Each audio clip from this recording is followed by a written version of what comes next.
The international world of video games has slowly been getting smaller as the years go by.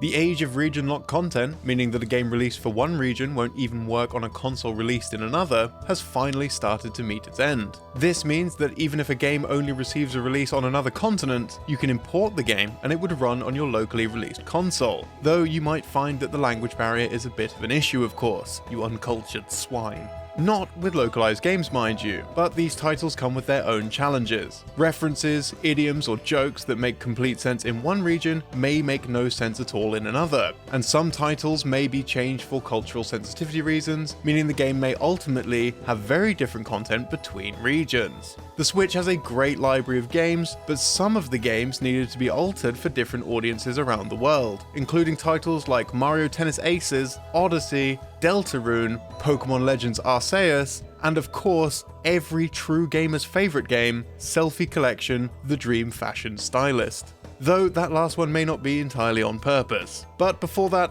let's jump into Mario Tennis Aces. Some international changes can easily hide obscure Easter eggs, like with Mario Tennis Aces stage, Basque Ruins, which features a temple within it, appropriately named the Temple of Basque. However, in the Japanese game, the stage is called Ruins of the Kingdom of Sol, and the temple is called the Temple of Sol. We won't blame you for not knowing why this is significant, as it seems the game's localizers missed it too. In one of Camelot's other titles, Golden Sun, there's a very important location in the game called Sol Sanctum, where the game's plot is truly set in motion. However, in the Japanese version of Golden Sun, this locale is actually called the Temple of Sol. So it seems that the developers at Camelot decided to sneak in a sly reference to their seminal RPG while working on Mario Tennis Aces. In an interview with Japan's Nintendo Dream magazine, several Camelot developers were interviewed about their work on Aces. Nintendo Dream brought up how the energy mechanics in Tennis Aces reminded them of Golden Sun's Psi energy mechanics, to which Camelot's co-founder, Shugo Takahashi, stated, "I thought about Golden Sun's Psi energy too. The energy mechanics in Aces almost seems like psychic energy, or ESP. So Golden Sun was clearly on the minds of the game's developers during Tennis Aces development." But games that don't come from big blockbuster franchises often aren't as fortunate. Poorly translated games can be a real treat when you look at them with a sense of fun, but it should always be respected that translating a large volume of text from one language to another isn't a simple task. However, when a game is clearly meant to appeal to a younger audience, these mistakes can become an even bigger faux pas than usual. The game's Selfie Collection has the player take on the role of a shop owner, who must fulfill fashion requests for their clients.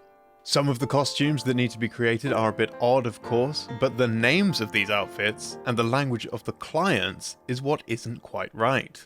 Heidi Mandolin from Legends of Localization has put together a fantastic page showing a huge number of these mistakes, with some of the game's more prominent outfit names including Long-Tailed Tit That Sucks Nectar, Shatter of Disaster That Approaches, and Forest Midget Mini Dress. Some of these pretty major issues turn up when the translators had to work out what to use for the word yujo, where they at 2 points used the word courtesan, but in all other places went with the more distinctly direct prostitute.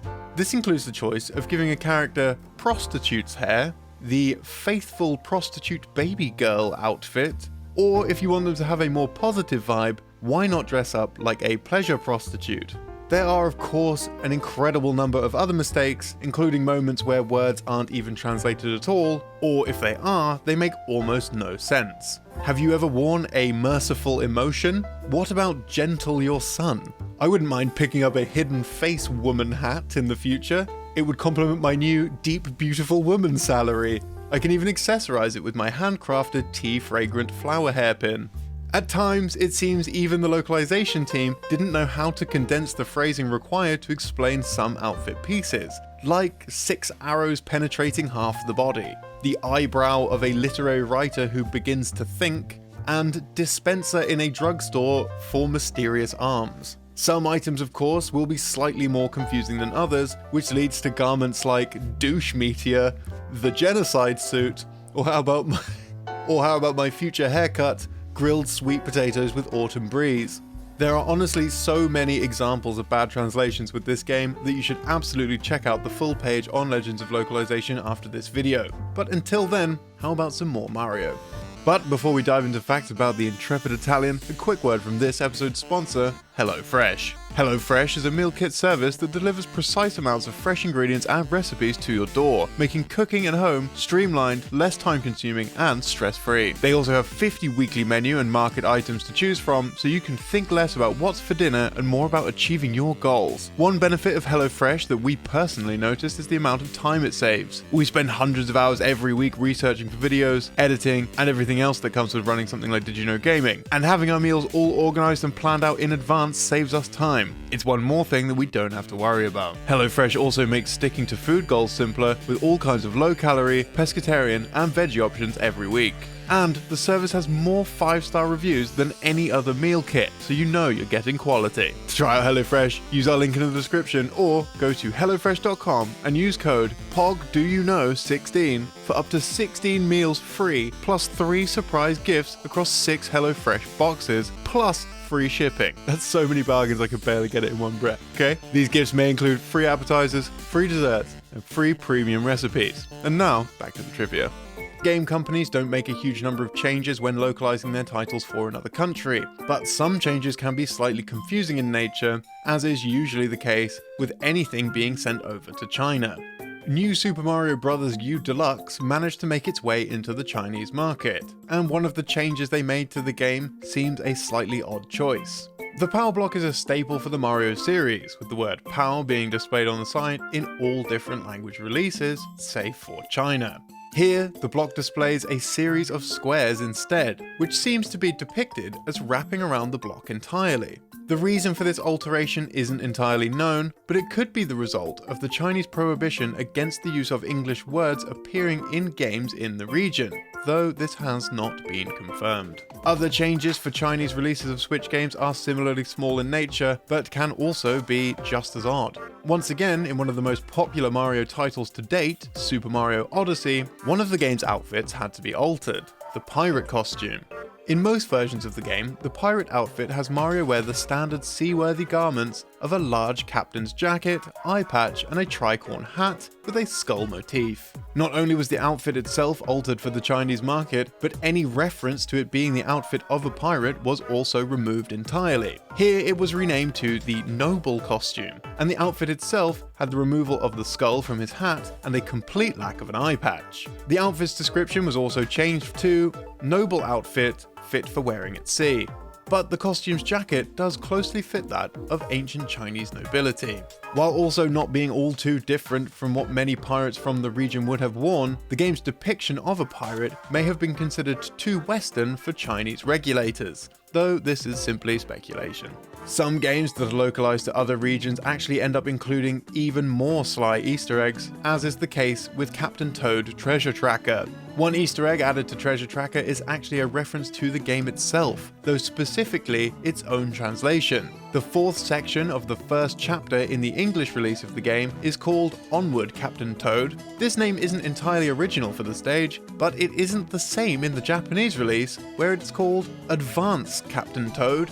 This is because Onward Captain Toad is actually the name of the game in Japan, rather than Treasure Tracker. Clubhouse Games' 51 worldwide classics didn't have many changes to the game itself among the title's various language versions, and all of the games remain regardless of the region in which the game is released. One difference, however, comes in what those games entail and what that means when it comes to who can buy the game. Although the game may seem entirely innocent to us in the West, in South Korea and Australia it was decided that additional protection should be made to prevent the game from being accessible to children. And by this we mean that the game was given a mature rating. A curiosity when this game received very low age ratings in many other countries. The reason for this age rating is because of local laws put in place to protect children from gambling, even if it is just simulated, which means the game needed to have a higher rating due to the inclusion of several casino and gambling games like Blackjack, Texas Hold'em Poker, and Riichi Mahjong. A hugely popular game from a Western developer, and a title that has been played a huge amount on the Switch, is Deltarune, the successor to Undertale. With this in mind, the game makes several references to its predecessor in some of the game's humour, such as in Chapter 2. The cell that Queen places Chris in, decorated with items based on their internet search history, includes 2 holograms of Toriel. In the game's Japanese release, this is only a single hologram of Toriel. This is because of the pun involved in this joke, being that Chris mistyped video game piano tutorial, and that tutorial sounds like tutorials. This cannot easily be conveyed in the Japanese language, so it was simply dropped as to not confuse Japanese players. Another difference occurs in Chapter 2's weird route, in the form of a VCR-style HUD that appears during Spamton Neo's ultimate attack. In the Japanese localization, these are translated to use kanji, and with that, an additional pun was included.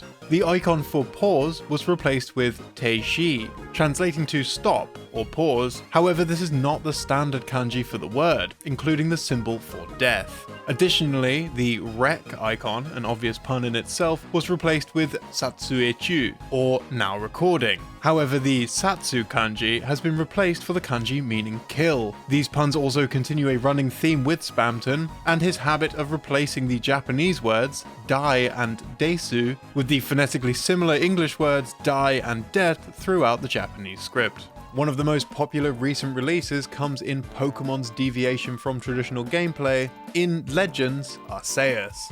The game doesn't actually have a huge number of differences between regions in regards to actual gameplay, but there's one interesting thing about the game's title. Every single mainline Pokemon game up until this point has been titled Pocket Monsters in full, whereas Western releases are contracted to Pokemon. For Legends Arceus, the game's Japanese title used the Western Pokemon naming, and yes, this game is part of the core Pokemon series and not a spin-off, which is explicitly stated on the game's Japanese website. But you're here for differences, not similarities, so we're going to talk about one of our favourite new Pokemon from Arceus, Kleavor. Kleavor is a new potential evolution for Scyther, and although the Pokemon's English name is clearly a straightforward play on the word cleaver, the Pokemon's name in other languages is quite interesting. Its Japanese name is Basagiri, likely a combination of Basari, meaning with a single stroke, along with the word Kamakiri, meaning mantis. This naming scheme can be seen in other languages too, with the Pokemon's German name being Axantor, essentially meaning axe mantis, which is pretty appropriate considering the monster's design. French localizers, on the other hand, chose to make its name Haché-Gâteau, again a pun on the word axe, but also pruning shears.